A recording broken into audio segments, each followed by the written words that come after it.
অখিলেশবাবু তার মুখটাকে নীলের মুখের সামনে এনে দাঁত বার করে পৈশাচিক ভাবে হাসতে থাকে।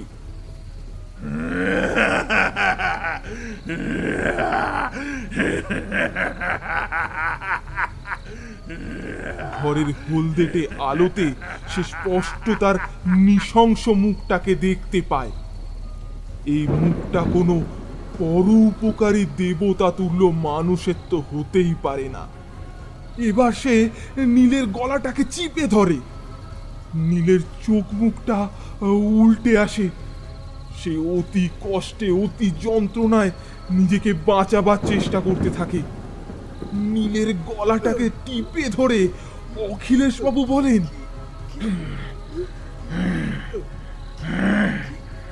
আপনি যা দেখেছেন সেটা সম্পূর্ণ ঠিক, তবে যেটা ভেবেছেন সেটা সম্পূর্ণ ভুল। আর একটা সত্যি জানবেন জানবেন জানবেন জানবেন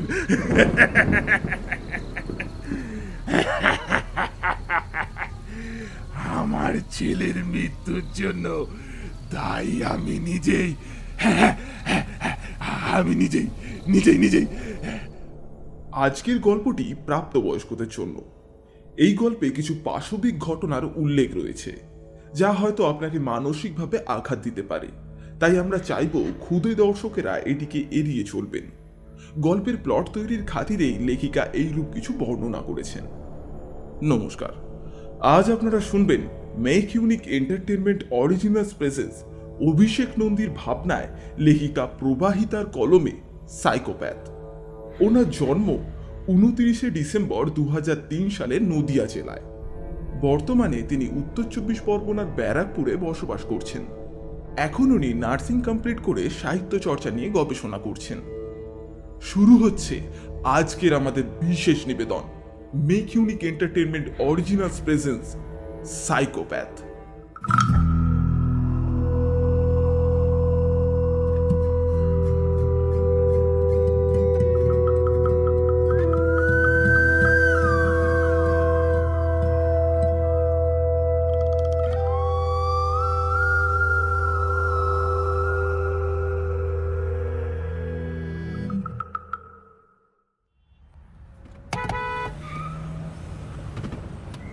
গাড়ির স্পিডোমিটারের কাঁটাটা তখন প্রায় 70 ছুঁয়ে ছুঁয়ে। সামনেই চৌরাস্তার মোড়। গাড়ির যা গতি তাতে 1-1.5 মিনিটই লাগার কথা মোড় মাথা অব্দি পৌঁছাতে। এখনই গাড়িটাকে স্লো করা দরকার, না হলে যে কোনো মুহূর্তেই একটা বিপদ ঘটে যেতে পারে। সোমলতা আর না বলে থাকতে পারলো না। কি গো, গাড়িটা একটু স্লো করো।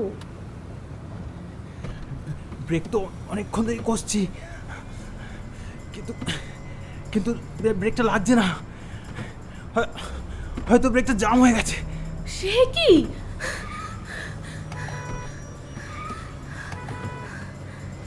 গাড়ির ব্রেকটা জাম করে গিয়েছে, কিছুতেই আর ব্রেক ধরছে না। গাড়িটা তখন প্রায় 70 পেরিয়ে গেছে। সোমলতা দেখতে পেল মোড় মাথাটা যেন কাছে এগিয়ে আসছে, আরো কাছে, আরো কাছে। চৌরাস্তার উল্টো দিক থেকে আসা একটা লরিতে শুভেন্দুর গাড়িটা সজোরে গিয়ে ধাক্কা মারল।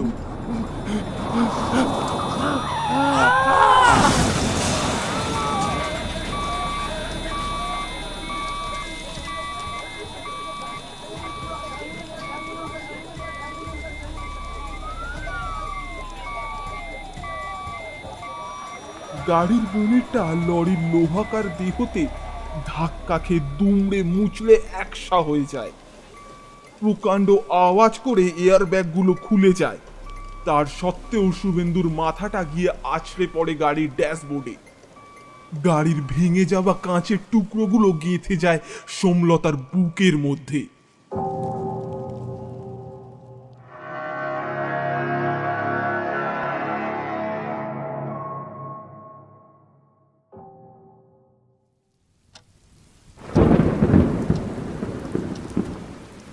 জানালার পাশে বসে বাইরে একঘেয়ে ঝিরঝিরে বৃষ্টি দেখছিল নীলাদ্রি। আজ সকাল থেকেই মেঘলা আকাশের মতন তার মনটাও যেন বড়ই মেঘলা। একঘেয়ে জীবনের বেরঙিন মুহূর্তগুলি যেন কিছুতেই কাটতে চায় না। চকিতেই মা বাবার কথা মনে পড়ে যায়। চোখের সামনে যেন ভেসে ওঠে সেই দিনগুলো। স্কুলে যাওয়ার জন্য রেডি হচ্ছিল সে। সেই সময় মা শত ব্যস্ততার মধ্যেও তার খাবার তৈরি করে তাকে খাইয়ে দেয়, টিফিন প্যাক করে দেয়, এমনকি জুতোর ফিতে পর্যন্ত বেঁধে দেয়। বাবা অফিস যাওয়ার আগে একগাল হাসি নিয়ে অপেক্ষা করত। মা কখন সব কাজকর্ম সেরে বাবাকে বিদায় জানাবে। বাবা মায়ের সঙ্গে কত খেলা, কত গল্প, কত গান বাজনা। আজ সেসব স্মৃতি। নীলাদ্রি তখন কলেজের ফাইনাল ইয়ার। একটা অ্যাক্সিডেন্টে মা বাবা দুজনেই আহত হন। এক সপ্তাহ হসপিটালে মৃত্যুর সঙ্গে যুদ্ধ করে অবশেষে মা তাকে ফাঁকি দিয়ে চলে যায়। বাবা মাথায় খুব চোট পায়, স্মৃতিশক্তি একেবারেই চলে যায়। মানসিক ভারসাম্য হারিয়ে সবসময় যেন ক্ষিপ্ত হয়ে উঠতেন। বাবার দেখাশোনা করতে গিয়ে শরীরের কত জায়গায় যে নীলাদ্রিকে কামড়ার আঁচড়ে যন্ত্রণা সহ্য করতে হয়েছে তার কোনো ঠিক ঠিকানা নেই। অবশেষে নীলাদ্রি পরিশ্রান্ত হয়ে বাবাকে মেন্টাল হসপিটালে ভর্তি করে দেয়। সেখানেই একদিন বাবাও শেষ নিঃশ্বাস ত্যাগ করে। আসলে কি জানেন তো, বাবা মা মরে যাওয়ার যে দুঃখটা সেটা হয়তো আমি আপনারা কোনোদিনই বুঝতে পারবো না। যে অবস্থায় নীলাদ্রি এখন আছে সেটা হয়তো আমাদের কাছে কল্পনাটাও অস্বাভাবিকই বটে। এত বড় পৃথিবীতে বড় একা হয়ে যায় বাবা মায়ের একমাত্র সন্তান। এতক্ষণ সেই সব কথাই ভাবছিল নীলাদ্রি। আত্মীয় স্বজনেরা প্রথম প্রথম সহানুভূতি দেখালেও আস্তে আস্তে তারাও দূরে সরে যায়। সংসার চালানোর জন্য প্রাইভেট টিউশনের ওই সামান্য কটা টাকা দিয়ে নীলাদ্রির একার সংসার আর কিছুতেই চলছে না। একের পর এক অফিসে দ্বারস্থ হয় সে, কিন্তু সেখানেও ব্যর্থতা। তার কলেজের এক বন্ধু অমিয় আজকে ফোন করবে বলেছে। অমিয়র দাদু খড়গপুর থেকে প্রায় 50 কিলোমিটার দূরে এক প্রত্যন্ত গ্রামে থাকেন। এক সময়কালে ওনাদের পূর্বপুরুষেরা সেখানকার জমিদার ছিলেন। বর্তমানে অমিয় সুপারিশে ওখানকারই এক চিনির মিলে হিসাবপত্র দেখাশোনার কাজ জুটে যেতে পারে, এই আশ্বাসই দিয়েছিল অমিয়। আজ সকালে সে ফোনে জানাবে সেই চাকরিটার ব্যাপারে, কিন্তু সকাল 9টায় অমিয়র ফোন করার কথা। এখন প্রায় 10:30। কই কই এখনো তো ফোন এলো না অমিয়র। চঞ্চল হয়ে ওঠে নীলাদ্রি। তবে কি অমিয় ভুলে গেল ব্যাপারটা, নাকি এই চাকরিটা ওর হাত ছাড়া হয়ে গেল? ঠিক তখনই মোবাইল ফোনটা বেজে ওঠে। নীলাদ্রি তাড়াতাড়ি দৌড়ে গিয়ে ফোনটা রিসিভ করে। ফোনের ও প্রান্ত থেকে অমিয় বলে ওঠে, বাড়িতে আছিস? হ্যাঁ ভাই, বাড়িতেই আছি, বল। তোকে দাদুর ওখানে যে কাজের কথাটা বলেছিলাম সেটা হয়ে যাবে। তুই কালকে সকালেই রওনা দিয়ে দে, দাদুকে সব বলা আছে। যাওয়ার সময় তোর সিভিটা অবশ্যই নিয়ে যাবি। আর হ্যাঁ, কিছু জামা কাপড়ও নিয়ে নিস। তোর থাকা খাওয়ার ব্যবস্থা দাদু ওখানেই করে দেবে।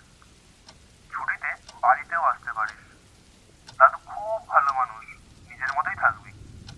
প্রথম মাসের অর্ধেক মাইনেটা দাদু তোকে অ্যাডভান্স দিয়ে দেবে, আমি দাদুকে বলে দিয়েছি। কিছু দরকার হলে কিনে নিস। আর হ্যাঁ, দাদু বলেছে স্টার্টিং এ 15,000 টাকা দেবে। তুই 1 বছর কাজ কর, পরে দাদু নিজেই মাইনে বাড়িয়ে দেবে। কি রাজি তো? রাজি আর বলে রাজি? তুই যে আমার কত বড় উপকার করলি তা তুই নিজেই জানিস না ভাই। তোকে যে কি বলে ধন্যবাদ দেব তার আমার আর ভাষা জানা নেই রে ভাই। ওসব ধন্যবাদে পেট ভরবে না, জমিয়ে খাওয়াতে হবে একদিন। তুই জয়েন করে ছুটিতে আয়, তারপর সব হবে। এখন ভালোই ভালোই গিয়ে পৌঁছো। সেই দিনটা নীলাদ্রির ভীষণ খুশির দিন। তখন প্রায় বেলা 12টা। সকালে পাড়ার জগাদার দোকান থেকে 4টে পরোটা খেয়েছিল, তাই দুপুরে আর কিছু খেতে ইচ্ছা করলো না। বিছানায় শুয়ে নীলাদ্রি আকাশের দিকে তাকিয়ে থাকে। এইমাত্র বৃষ্টি থেমে গিয়ে ছেঁড়া ছেঁড়া মেঘের ভেতর থেকে টুকরো আলোর ছটা উঁকি মারছে।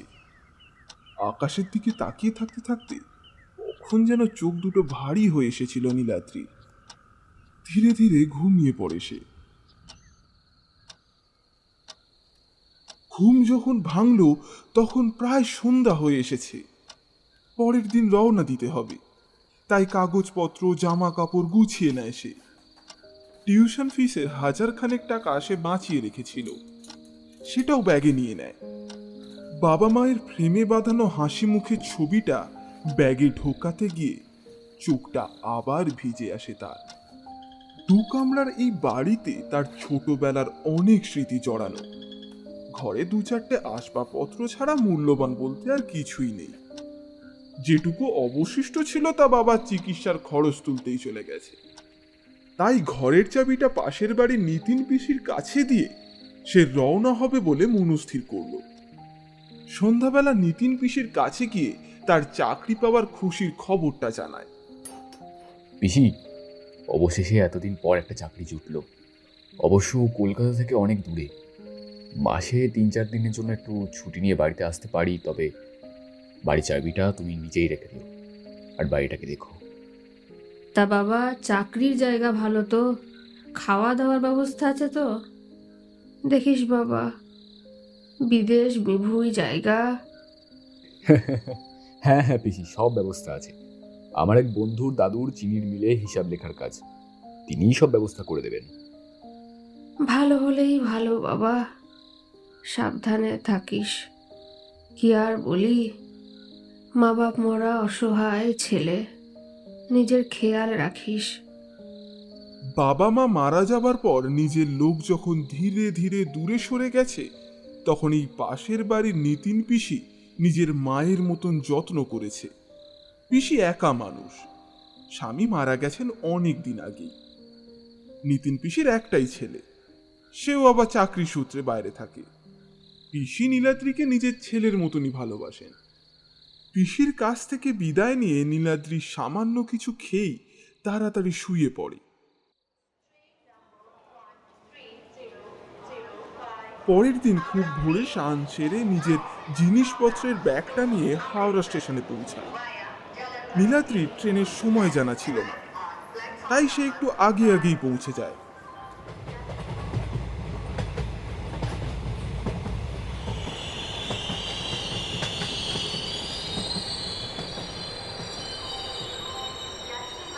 ট্রেন যখন খড়গপুর পৌঁছায় তখন দুপুর 2টো। হাত ঘড়ির দিকে তাকিয়ে চারিদিকটা ভালো করে দেখে নেয় সে। মনে মনে ভাবে, এখান থেকে প্রায় 50 কিলোমিটারের পথ, তাহলে তো বাসে অনেকক্ষণ সময় লাগবে। সেই সকালে বেরিয়েছে, বিশেষ কিছু খেয়েও বেরোনো হয়নি। নিতিন পিসি 4টে রুটি করে দিয়েছিল আর একটু আলু ভাজা, তাই খেয়ে বেরিয়েছিল নীলাদ্রি। পিসি টিফিন করে দিতে চেয়েছিল, কিন্তু নীলাদ্রি মানা করে। এখন বেশ খিদে পেয়েছে। স্টেশনের বাইরের একটা গুমটি দোকানের কাছ থেকে গরম গরম কচুরি পেট ভরে খেয়ে নেয় সে। অনেকক্ষণের বাস জার্নি, পেট ভরে খেয়ে নেওয়াটাই ভালো।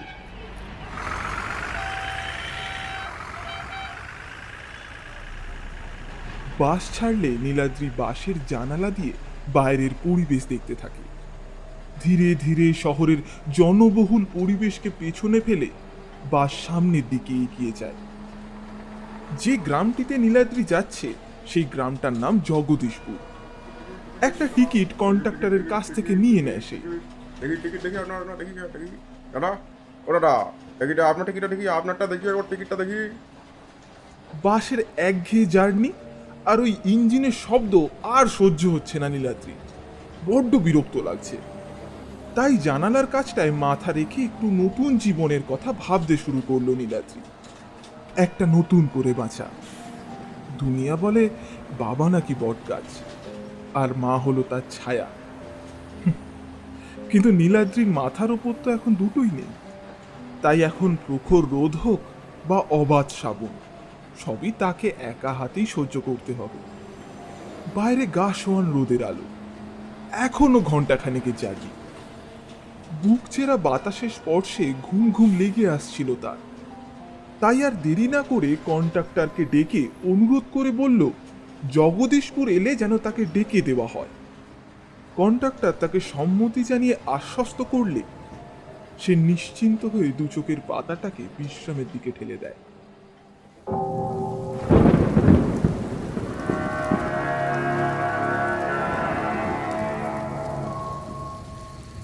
বাইরে ঘন অন্ধকার, উথাল ঝড় সহ প্রবল বৃষ্টি। নীলার্দি ছুটে চলেছে, অবিরাম ছুটে চলেছে। কেউ পিছু করছে তার, সে প্রাণপণে ছুটছে। হঠাৎ রাস্তা শেষ, সামনে খাই, পেছনে তাড়া করছে কেউ।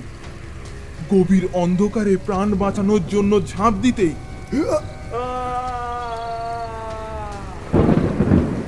ধর্মর করে উঠে পড়েনি। তার ভীষণ শীত লাগছে। বাইরের পরিবেশ সম্পর্কে বুঝতে তাকে বেশ বেগ পেতে হলো। ঘুম ঘুম চোখে চারিদিকটা উদ্ধার করে সে বুঝল সেই শান্ত দুপুর এখন বিভীষিকাময় রাতে পরিণত হয়েছে। সঙ্গে তার শীত লাগার কারণ হলো বাইরের প্রবল বজ্রপাত সহ ঝড় বৃষ্টি। নীলাদির হুঁশ ফেরে। জগদীশপুর যাওয়ার কথা ছিল তার।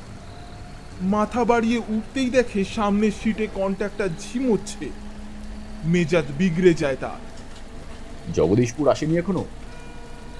আচমকা ডাকে কন্ট্রাক্টর চমকে ওঠে, নীলের দিকে ফিরে তাকায়, তারপর পাল্টা মেজাজ দেখিয়ে বলে, বাপরে বাপ, হ্যাঁ, ঘুম বলি আরে আপনার মশাই, হ্যাঁ, না হলেও 100টা ডাক পেরেছি, তাও যদি আপনার ঘুম ভাঙে। হ্যাঁ, জগদীশপুর তো কখন ছেড়ে গেছে। কি ছেড়ে গেছে? আপনি আমায় ডাকেননি কেন? এখন এত রাতে নির্জন জায়গায় আমি কোথায় যাব? শুনুন শুনুন, মাত্র 2টো স্টপেজই ছেড়েছেন, ঠিক আছে? একটু এগিয়ে গেলে ওই বড় রাস্তায় উঠলেই ওই গাড়ি ঘোড়া কিছু একটা পেয়ে যাবেন। হ্যাঁ, আর এখনো সময় আছে, বেরিয়ে পড়ুন, যান যান বলি আর এইসব। হ্যাঁ,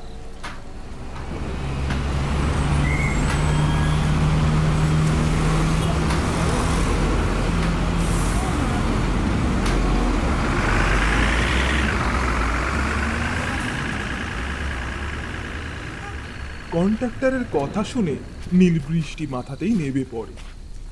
জঙ্গলা পথ, ঘন অন্ধকার। মাথায় রুমাল চাপা দিয়ে বৃষ্টির জল আটকানোর বৃথা চেষ্টা করতে থাকে। মাথায় তখন তার একটাই চিন্তা, জগদীশপুরের চাকরিটা। হঠাৎ একটা আচমকা মনুষ্য কণ্ঠ পেয়ে বেশ ভয় পেয়ে ওঠে নীল। ও দাদা, এত রাতে জঙ্গলের পথ ধরে কোথায় যাচ্ছে? আচমকা এই আঁধারে অচেনা আগন্তুকের আওয়াজে সে আনন্দ পাবে নাকি ভয় পাবে, এই নিয়ে ভিমরি খায় সে। আপনি কে? আমি আমি কে সেটার থেকেও বড় প্রশ্ন, আপনি এত রাত্রে এখানে কি করছেন? ভদ্রলোকের প্রশ্নের প্রতি উত্তরে নীল তাকে সমস্ত ঘটনা জানায়। সব শুনে ভদ্রলোক বলেন, বুঝলাম, কিন্তু এই ঝড় বাদলার দিনে এমন জঙ্গলের পথ ধরে আপনি যাবেন? হ্যাঁ, এতে তো বিপদ হতে পারে। তার চেয়ে বরং আপনি আমার বাড়িতে চলুন। বলেই ভদ্রলোক কিছুটা স্থির কণ্ঠে বললেন, জঙ্গল পেরোলেই আমার বাড়ি। চলুন, আজ রাতটা আমার ওখানেই কাটাবে। কাল বৃষ্টি কমলে আমি নিজে গিয়ে আপনাকে বাস ধরিয়ে দেব। আর এই দুর্যোগের রাত্রে শেষ বাসটা পাবেন বলে তো আমার মনে হয় না। ভদ্রলোকের কথায় নীল ভাবে, সত্যি এই বিপর্যয়ের রাত্রে একলা অচেনা জায়গায় ভবঘুরের মতন ঢু মেরে বেড়ানোর থেকে ভালো ওনার বাড়িতে যাওয়াই। এমনিতেও ভদ্রলোকের কথা শুনে তো কোনো অসুবিধাজনক কিছু লাগছে না। বৃষ্টি প্রায় ধরে এসেছে। কাদামাখা জল ছপছপে পথ ধরে ছায়ার মতন হেঁটে চলেছে দুটি মানুষ। থেকে থেকেই বার কয়েক বিদ্যুৎ চমকালো। সেই চমকানিতে নীল লোকটার হাতে একটা থলি দেখতে পায়। কি আছে তাতে? তা নিয়ে সামান্য কৌতূহল জাগলেও সেটা সে চেপেই রাখে। অহেতুক তার ব্যক্তিগত সম্পত্তি সম্পর্কে আগ্রহ সে দেখাতে চায় না।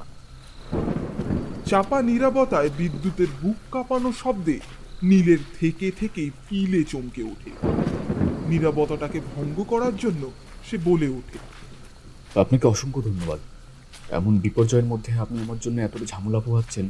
সত্যি বর্তমান যুগে আপনার মতো মানুষ খুবই কম দেখা যায়। আপনার এই কৃতজ্ঞতা আমি জীবনে ভুলব না।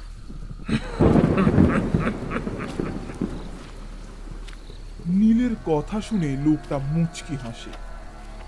বিদ্যুতের বিকট হুঙ্কারেও নিস্পষ্ট শুনতে পায় সেই বাঁকা হাসিটা। খানিকটা ভীতিকর শিহরণ জাগে তার মনে। দূরে কোথাও ভীষণ জোরে বাজ পড়ে। তার প্রখর আলোয় নীল ভদ্রলোকের হাতের ব্যাগটা দেখতে পায়। অমন করুণ আলোতেও নীল দেখে ব্যাগটার গায়ের নিচের দিকে কেমন কালচে জমাট অন্ধকারের মতন দাগ। যেন মনে হয় একদলা অন্ধকার কেউ ওই খানিকটা জায়গা জুড়ে মাখিয়ে রেখেছে। ওটা কি রক্ত? মনে মনে একবার প্রশ্ন করে সে। এমন করুণ আলোতেও সে যেটা দেখলো তা কি সত্যিই রক্ত, নাকি নিছক চোখের ভুল? ভাবতে ভাবতে পিছিয়ে পড়ে সে। বেশ খানিকটা দূরে ভদ্রলোক এগিয়ে গিয়ে নীলকে দেখে ডাক দেন। মশাই, কোনো সমস্যা হলো নাকি? ভদ্রলোকের তাড়া শুনে নীল প্রশ্নটাকে নিজের মনের ভুল ভেবেই উড়িয়ে দেয়। তারপর হাঁটতে থাকে তার ছায়া হয়ে। বেশ খানিকটা হাঁটবার পর একটি অর্ধজীর্ণ দালান বাড়ির সামনে এসে দুজনে দাঁড়ালো। কাঁচা অন্ধকারে বাড়ির আকৃতি ঠিক বুঝতে না পারলেও বাড়ির দশাটা যে ভালো নয় সেটা সে বেশ বুঝতে পারে। টিনের দরজার ক্যাঁচ ক্যাঁচ শব্দে একবার সেই দিকে তাকায়নি। ভদ্রলোক হাতের ব্যাগটা পায়ের সামনে রেখে তালা খোলে।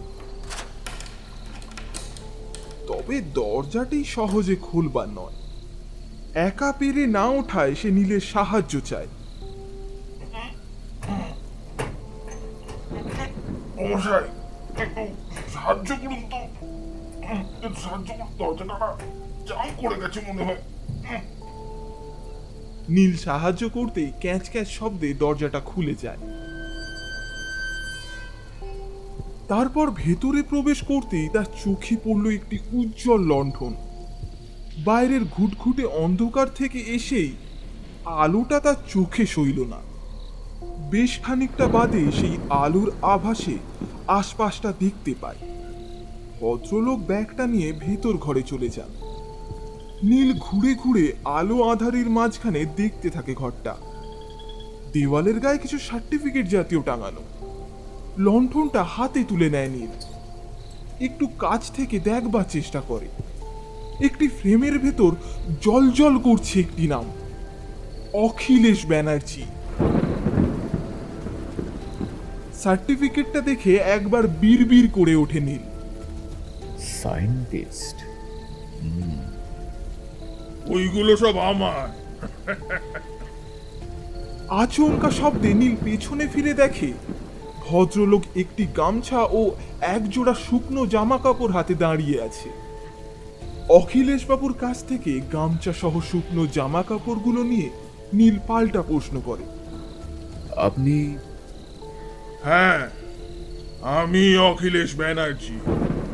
একসময় এই গবেষণাই আমার সব কিছু ছিল, আর এই গবেষণাই আমার সব কিছু কেড়ে নিল।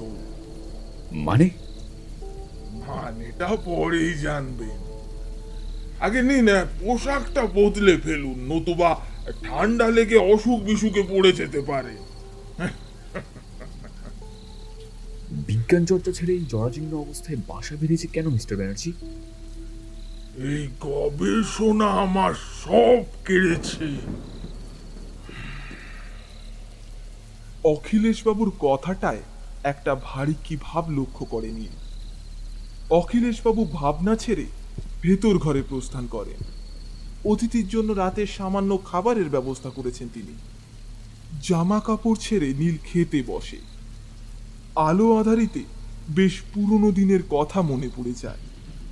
এমনই বৃষ্টির দিনে যখন কারেন্ট যেত, তখন বাবা মায়ের স্নেহের আদরে তার ঠাঁই হতো। বেশ কিছুক্ষণ পর যাবৎ ভিতর ঘর থেকে একটা মহিলা কণ্ঠের গুণানির শব্দ পাচ্ছে সে। তার গুণানির মধ্যে কিছুটা রাগের মাত্রাও অনুভব করা যায়।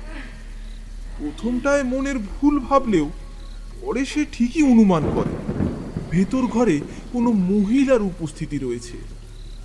অখিলেশবাবুকে নীল এই ব্যাপারে জানতে চাইলে তিনি জানান ভেতরে ওনার মানসিক ভারসাম্যহীন স্ত্রী রয়েছেন। আজ থেকে প্রায় 5 বছর আগে এক মারণ রোগে নিজের ছেলেকে হারান ওনারা।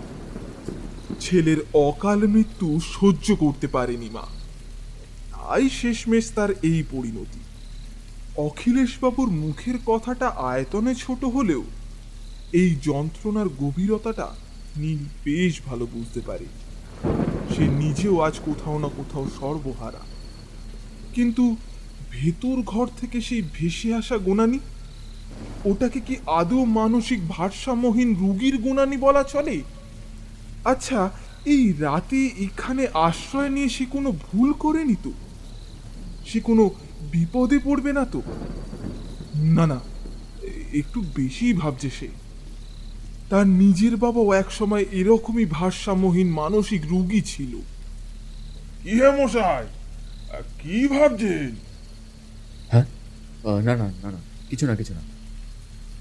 এই ব্যাপারটা নিয়ে আর 7-5 ভাবে না নীল। একই ঝড় বাদলের রাত, তার উপর আবার একজন অচেনা মানুষ সাহায্যের হাত বাড়িয়ে তাকে ঘরে আশ্রয় দিয়েছে। খাবার শেষ করে নীল হাত মুখ ধুয়ে এসে দেখে অখিলেশবাবু তার শোয়ার ব্যবস্থা করে দিয়েছে। নিন নিন, বিছানা তৈরি, এবার শুয়ে পড়ুন, এবার শুয়ে পড়ুন, রাত তো অনেক হয়েছে। বিছানার পাশে অখিলেশবাবু একটি ঘটিতে করে জল রেখে যান। মোমবাতির লালচে হলুদ আভা অন্ধকারের কালোতে মিশে গিয়ে ক্লান্তির মাত্রা যেন আরো বাড়িয়ে দেয়। নীল বিছানায় শুয়ে শুয়ে আগামীকালের কথা ভাবতে থাকে। কাল সকালবেলা ঘুম থেকে উঠেই সে বেরিয়ে যাবে। একটা নতুন চাকরি, একটা নতুন জীবন, আবার সে নতুন করে সবটা গুছিয়ে নেবে। রাত তখন প্রায় মধ্যভাগ। এক বৃষ্টির স্বপ্নে ঘুম ভেঙে যায় নীলের। কোনো এক পাহাড়ের খাদের পাশ ধরে কেউ তাকে তাড়া করে চলেছে। সে পাগলের মতন প্রাণ বাঁচানোর দায়ে ছুটে চলেছে। ঘন অন্ধকার, এলোমেলো রাস্তা। হঠাৎ কোন এক গহ্বর তাকে যেন গ্রাস করে নিতে চায়। ব্যাস, তারপরেই ঘুমটা ভেঙে যায় তার। উঠে বসে মাথার কাছে রাখা তামার ঘটি থেকে কিছুটা জল পান করে সে।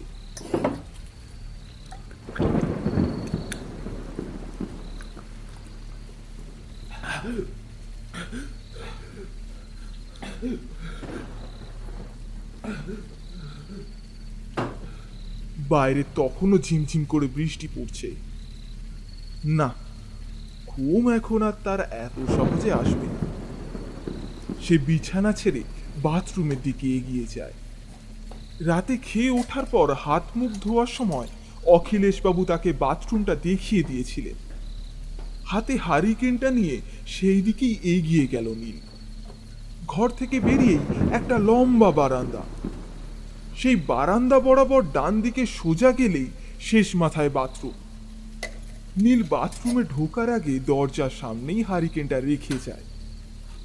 ঘুম ঘুম চোখেই পেট হালকা করে সে।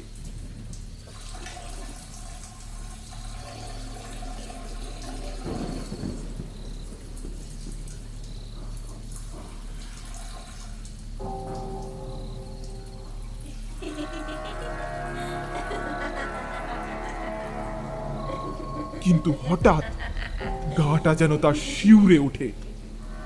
একটা খুব সরু রিনরিনে গুণানি শব্দ তার কানে ভেসে আসে। নীলের ঘুমে ভার হয়ে আসা চোখে তখন অজানা কোনো বিভীষিকার ভয়। আস্তে আস্তে সে পেছনে ফিরতে থাকে। পেছনে ফিরে তাকাতেই যেন বুকের মাঝখানে বজ্রপাত হয় তার। হারিকেনের হলুদ জোরালো আলো এসে দেখতে পায় এক নারী অবয়ব। নারী অবয়ব বললে বোধহয় ভুল বলা হবে, এ তো কোনো সাধারণ নারী নয়। একগুচ্ছ কোকড়া চুলে মুখের সামনেটা ঢেকে আছে, গায়ের শাড়িটা যেন কোনো রকমে আটকানো। হলুদ আভার মাঝেও সেই নারীর লালচে চোখের চাউনি নীল স্পষ্ট দেখতে পায়। বিকট এক খিলখিলে হাসিতে সে বলে ওঠে,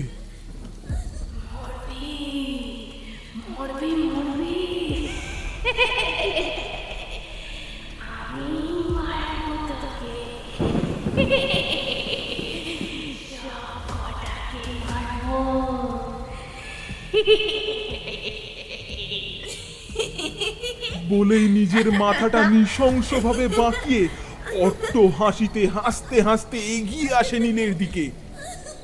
চোখ বন্ধ করে কোনো দিকে না তাকিয়ে নীল ছুটে আসে ঘরের ভেতরে। দরজা ধাক্কাতে লাগে অখিলেশ বাবুর ঘরে।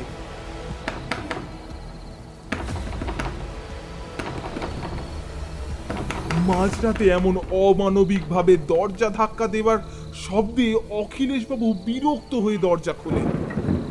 তারপর রীতিমতো বিরক্ত হয়ে বলেন, ইয়ে মশাই, এত রাত্রে দরজায় জোরে জোরে ধাক্কা মারছেন কেন? কি সমস্যা? নীল ভয়ার্থ গলায় হাঁপাতে হাঁপাতে বলে, ওখানে ওখানে ওখানে ওখানে? কোনখানে? কি কোনখানে? আরে ভালো করে বলুন, কি হয়েছে? Bathroom bathroom bathroom? তা কি হয়েছে বাথরুমে? বাথরুমের সামনে একটা মহিলা। উফ, ও কি ভয়ঙ্কর! আপনাদের বাড়ি এত অদ্ভুত কেন?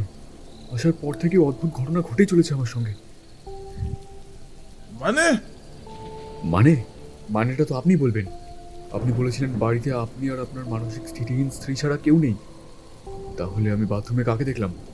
আর যাকেই দেখেছি সে কোনো শরীরই নয়, সে মানুষ নয়, সে নির্ঘাত রূপে অশরীরী। নীলের কথাটা শুনে অখিলেশ বাবু হালকা ধমকে সুরে বলেন, আরে ধুর মশাই, রাত বিরেতে কি সব পাগলের মতন কথাবার্তা বলছেন? ওসব আপনার মনের ভুল। আর যান তো, শুয়ে বলুন, এবার শুয়ে বলুন। মনের ভুল? অখিলেশবাবু, আমি যাকে দেখেছি তাকে নিতান্তই মনের ভুল বলে ছেড়ে দেওয়া যায় না। আচ্ছা আচ্ছা আচ্ছা, ঠিক আছে ঠিক আছে। আচ্ছা, আপনি কি কি দেখেছেন একটু ঠিক করে বলুন। অখিলেশ বাবুর প্রশ্নের উত্তরটা দিতে যাওয়া মাত্রই নীলের মাথাটা যেন কেমন কেমন ঘুরতে লাগে।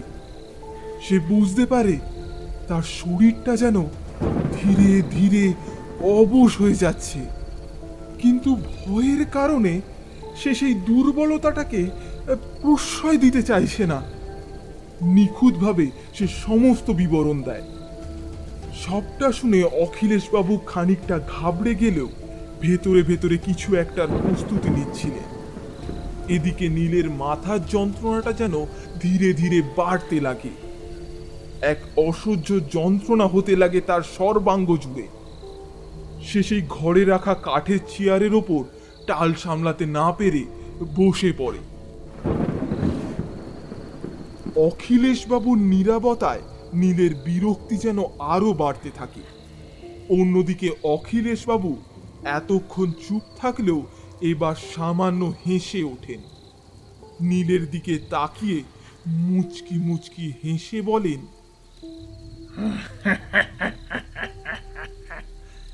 খুব কষ্ট হচ্ছে বলুন?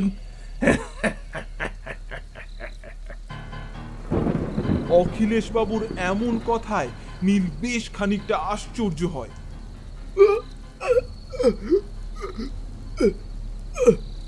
মানে মানে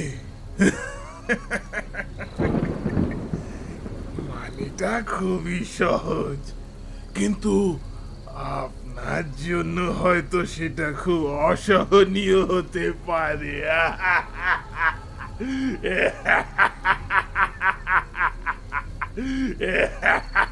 বলেই একটা অট্ট হাসিতে মেতে ওঠেন ভদ্রলোক।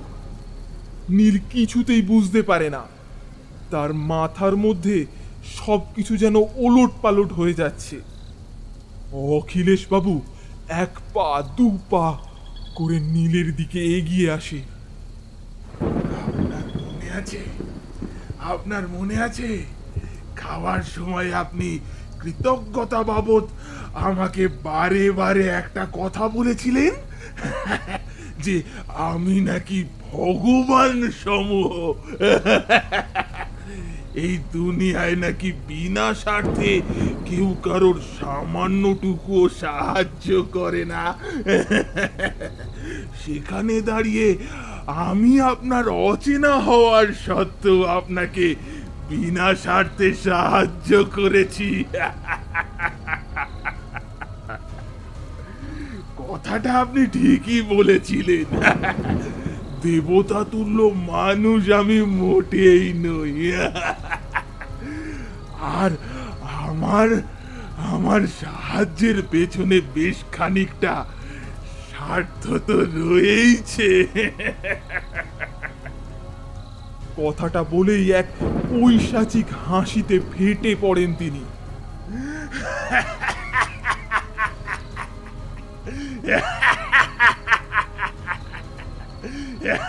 নীল কিছুই বুঝতে পারে না, মাথায় অসহ্য যন্ত্রণা হতে থাকে, তার শরীর অবশ হয়ে যায়। অখিলেশ বাবুর কথা তার বোধগম্যে না হলেও সে বুঝতে পারে এই মানুষটি আর সুবিধের নেই। সামান্য হেসেই অখিলেশ বাবু নীলকে বলে ওঠেন,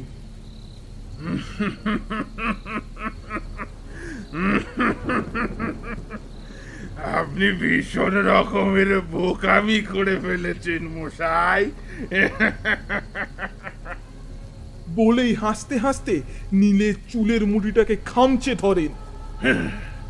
ওই তামার ঘটির জলটা আপনার মোটেই খাওয়া উচিত হয়নি।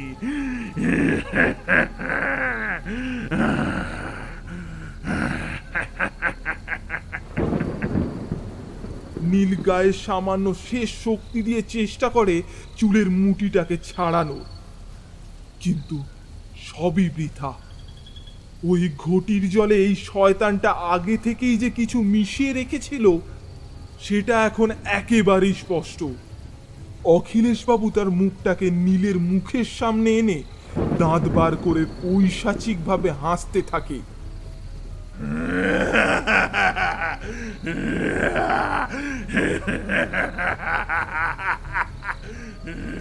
ঘরের হলদেটে আলোতে সে স্পষ্ট তার নৃশংস মুখটাকে দেখতে পায়। এই মুখটা কোনো পরোপকারী দেবতা তুল্য মানুষের তো হতেই পারে না। এবার সে নীলের গলাটাকে চিপে ধরে। নীলের চোখ মুখটা উল্টে আসে। সে অতি কষ্টে অতি যন্ত্রণায় নিজেকে বাঁচাবার চেষ্টা করতে থাকে। নীলের গলাটাকে টিপে ধরে অখিলেশবাবু বলেন,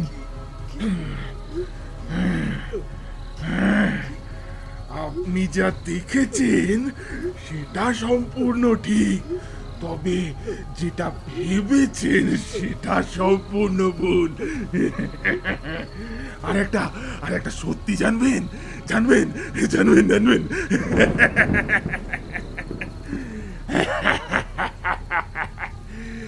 আমার ছেলের মৃত্যুর জন্য দায়ী আমি নিজেই। আমি নিজেই নিজেই নিজেই আমি নিজেই এক রাসায়নিক পরীক্ষার জন্য আমার ছেলেকে টোপ হিসাবে ব্যবহার করি, আর সেই রাসায়নিকের মাত্রা সহ্য করতে না পেরে আমার ছেলের মৃত্যু হয়।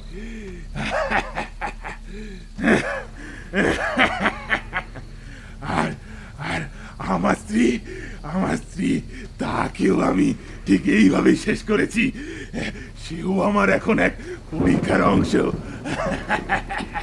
আমি তাকে এই পৃথিবীর শ্রেষ্ঠ শক্তিশালী একটা প্রাণী বানাতে চাই। আর এই সম্পর্কে আমার সহকর্মীরা জানতে পারায় আমাকে পাগল ভেবে তাড়িয়ে দেয়।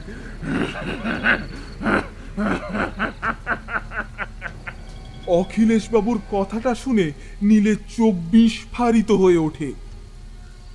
আসবার পথে আমার হাতে একটা থলি দেখেছিলেন না? জানেন তাতে কি ছিল? জানেন? কি ছিল?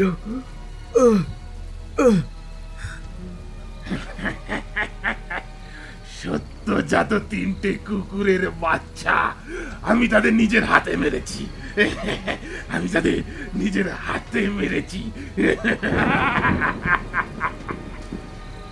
নীল বিস্ময়ে ও ভয়ে তার দিকে তাকিয়ে থাকে। হ্যাঁ, ওগুলোই তো আমার স্ত্রীর খাবার। আর ওইগুলো যোগান দিতেই তো আমি প্রতি রাতে বাইরে বের হই।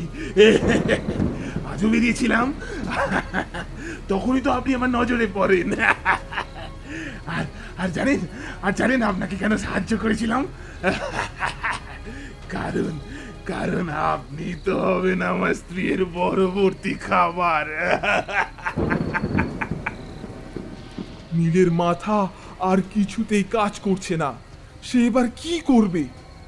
তার শরীর প্রায় শেষের দিকে, গলার কাছে প্রাণটুকু এসে আটকে আছে, চোখ মুখটা উল্টে যায়।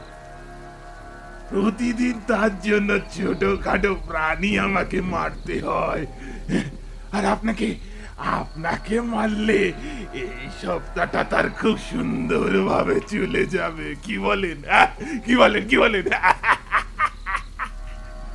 কথাটা বলেই সে ভেতরের ঘর থেকে একটা ধারালো অস্ত্র আনতে যায়। বাইরে আসতেই অখিলেশবাবু লক্ষ্য করলে চেয়ারটা ফাঁকা, নীল নেই। আশ্চর্য হয়ে ভ্রু কুঁচকে সে ভাবতে থাকে, কোথায় গেল নীল? ভাবতেই পেছনে ফিরে তাকাতেই সজোরে তার মাথায় একটা আঘাত লাগে। অখিলেশ বাবুর হাত থেকে ছুরিটা পড়ে যায়। তৎক্ষণাৎ জ্ঞান শূন্য হয়ে তিনি পড়ে যান মাটিতে। দেখা গেল নীলের হাতে সেই তামার ঘটিটা। অখিলেশ বাবু তাকে কাটবেন বলে যখন ভেতর ঘরে ছুরি আনতে যান, তখন অতি কষ্টে গায়ে সমস্ত জোর লাগিয়ে নীল উঠে গিয়ে দরজার কাছে দাঁড়ায়। আর ঠিক তখনই তার চোখে পড়ে তামার ঘটিটা। অস্ত্র হিসাবে সেটাকেই ব্যবহার করে সে। শরীর ক্লান্ত হলেও মস্তিষ্ক তখন তার প্রবল। হারিকেনের তেল সারা ঘরে ছিটিয়ে দিয়ে সেখানে আগুন জ্বেলে বেরিয়ে এসে বনের পথ বরাবর ছুটতে থাকে সে।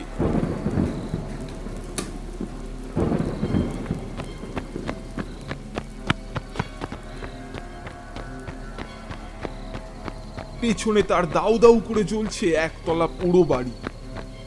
নীলের শরীর হাল ছেড়ে দেয়। নীল আর ছুটতে পারছে না। মাথা ঘুরে জ্ঞান হারিয়ে সেই জঙ্গলের একটা ঝোপের মধ্যে পড়ে যায়।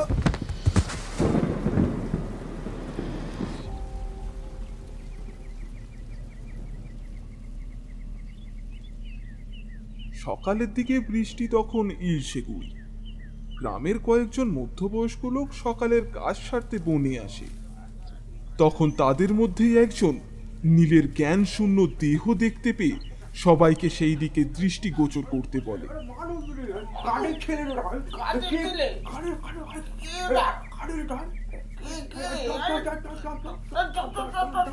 সবাই ধরাধরি করে তাকে নিয়ে গিয়ে চোখে জল দেয়। জ্ঞান ফিরলে নীলের মুখে শোনে কালকের রাতে সেই ভয়াবহ কাহিনী, এবং তাদের মধ্যেই একজন বলে ওঠে, ও ছোকরা, এলে কেন এখানে? আরে ও তো ওই সেই পাগল বিজ্ঞানীর বাড়ি। হ্যাঁ, আরে ওখানে তো কেউ যায় না। তুমি কেন গেলে? তুমি কেন ওখানে? পাগল বিজ্ঞানীর বাড়ি, ওখানে থাকে। বাড়ির অবস্থা থেকে কেউ আর সেই দিকে এগোয়নি। বেলার দিকে পুলিশ আসে, ইনভেস্টিগেশন হয়, ভেতরে একটি বডি পাওয়া যায়। গ্রামের অধিকাংশ লোকই নীলের পক্ষে, এবং ওই ভাঙা বাড়ি ও বৈজ্ঞানিকের দুর্নাম করাতে নীলের বিপদ কেটে যায়। পুলিশ জানায় তারা ভালো মতন খুঁজে একটি মাত্র বডি পেয়েছে। গায়ের লোক নীলকে রাস্তা দেখিয়ে দেয় এবং তৎক্ষণাৎ এই গ্রাম ছেড়ে দিতে বলে। পুলিশও তাই জানায়, এইসব ঝামেলাতে না থাকাই ভালো, এদিকটা তারাই সামলে নেবে। তবে প্রয়োজনের খাতিরে হয়তো এখানকার লকআপ থানায় ওকে আবারও আসতে হতে পারে। বেলা আর একটু বাড়লে গ্রামের 2-3 লোকের সাহায্যে নীল বাস স্টপেজ অব্দি আসে। সেখান থেকেই সে বাস পেয়ে যায়। বাসে যেতে যেতে নীল কাল রাতে সেই বিভীষিকাময় কথাগুলোই ভাবতে থাকে। হঠাৎ তার মাথায় আসে, আচ্ছা, পুলিশ বলল ওরা নাকি একটা বডি পেয়েছে, মানে বৈজ্ঞানিকের বডি। কিন্তু বাড়িতে তো বৈজ্ঞানিকের স্ত্রীও ছিল বাঁধা অবস্থায়। তবে তার বডিটা কোথায় গেল? বাড়িটি যেভাবে পুড়েছিল তাতে তো বেঁচে থাকার কথা নয়, কিন্তু পুড়লে তো তার দেহ পাওয়া যেত। তবে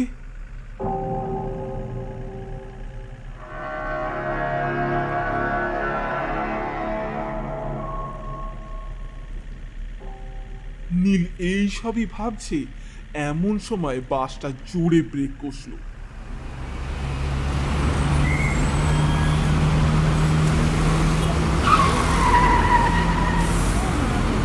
আচমকা ব্রেক কষায় নীল ব্যালেন্স হারিয়ে সামনে ঝুঁকে পড়ে। বাস থামার কারণ জানতে চাইলে ড্রাইভার বলে পথ অবরোধ। বাসের সবাই গুনগুন করে গুঞ্জন করতে থাকে। কন্ডাক্টর বাস থেকে নেমে এগিয়ে গিয়ে দেখতে পেল একদল লোক সহ এক মহিলা একটা শিশুকে কোলে নিয়ে কাঁদছে। সামনে 2 পুলিশও ছিল। শিশু দেহটির নৃশংস অবস্থা, তার দেহটার এক পাশ থেকে কেউ যেন খাবলে খেয়ে ফেলেছে। কাল রাত থেকেই যাবৎ এই রকমই 2 শিশুর দেহ এই রকমই অবস্থায় পাওয়া গেছে। নীল এই সব কথা শুনে আশ্চর্য হয়ে ভাবতে থাকে, এই রকম নৃশংসভাবে কে হত্যা করেছে। ঠিক সেই মুহূর্তেই তার কানের কাছে জানালার ফাঁক দিয়ে এক নারী কণ্ঠ হাওয়ায় ভেসে বলে যায়, মরবি, তুইও মরবি, আমি আমি আমি মারবো, সবাইকে আমি মারবো। বলেই হাসতে হাসতে মিলিয়ে যায় সেই কণ্ঠস্বর।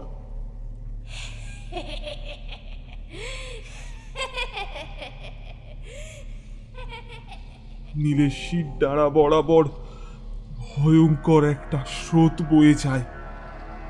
এই কণ্ঠস্বর তার ভীষণ ভীষণ চেনা। কাল রাতে এই কণ্ঠস্বর সে ওই পোড়া বাড়িতে শুনেছে। পথ অবরোধ তার কিছুক্ষণ পরেই সরে যায়। পুলিশ বাস যাওয়ার জায়গা করে দিল। বাস আবার চলতে থাকে। বাইরে তখনও বেশ ঠান্ডার আমেজ, কিন্তু নীল জানে গল্প এখনো শেষ হয়নি, এই তো সবে শুরু। কি কেমন লাগলো গল্পটা?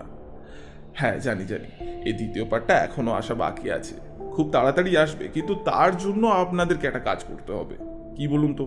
সেটা হলো এই ভিডিওটিতে 1000টা লাইক করে দিতে হবে, আর অন্তত 100টা কমেন্ট তো করতেই হবে।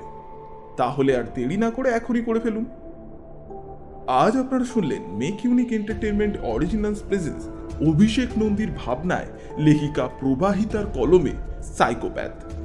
গল্পটির পরিচালনায় অর্ঘ্য চক্রবর্তী, নীলাদ্রির কণ্ঠে ব্রহ্মা, অমিয়র কণ্ঠে স্বাক্ষর সাঁতরা, নিতিন পিসির কণ্ঠে সুপ্রিয়া, কন্ট্রাক্টর ও গায়েন লোকের কণ্ঠে অনির্বাণ কায়, শুভেন্দুর কণ্ঠে অমিত চক্রবর্তী, নারী অবয়ব ও সোমলতার কণ্ঠে সৌমিলি পাল, অখিলেশ ব্যানার্জি ও কথকের কণ্ঠে অর্ঘ্য Chakraborty, poster and sound ডিজাইনিংয়ে Arghya Chakraborty, এডিটিংয়ে Anirban Gayen.